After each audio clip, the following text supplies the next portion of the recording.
Supreme Court today gave a relief to a rape survivor by allowing her to terminate her pregnancy. The court also came down heavily on the Gujarat High Court that had denied this relief to the rape survivor. The Supreme Court said that any court passing an order against a superior court's ruling is against constitutional philosophy, and this because the Supreme Court had listed the matter for today. But despite that, on Saturday, the Gujarat High Court had given an order denying any relief to the rape survivor. Now, the matter relates to a petition by a rape survivor who is 27 weeks pregnant and was seeking permission to terminate her pregnancy.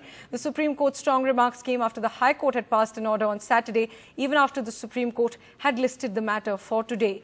The High Court had refused relief to the petitioner, but the Supreme Court has now allowed the rape survivor permission to terminate her pregnancy. My colleague Arvind Gunasekar gets us more details.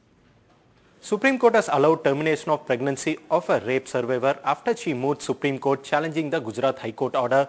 Earlier, Gujarat High Court had rejected her plea for termination of pregnancy. Challenging the Gujarat High Court order, the survivor moved Supreme Court, and Supreme Court had asked the new medical board to be constituted in this particular case. And today, the report of the medical board was considered by the Supreme Court, and that's why Supreme Court allowed the termination of pregnancy, which is almost 27 weeks. Also, Supreme Court has also come down heavily on the Gujarat High Court for taking cognizance of the matter or passing an order even after Supreme Court passed an order and kept the matter for Monday after constituting a new medical board. And also Supreme Court also asked the Gujarat High Court, how can Gujarat High Court pass any order after the Supreme Court itself passed an order and keeping the matter on Monday, and when a superior court has taken cognizance of the matter, the High Court should not have interfered in this particular matter. That was an observation given by the Supreme Court. Also, very importantly, the Supreme Court has also observed that if the fetus is found alive, then the state should take appropriate steps for a lawful adoption.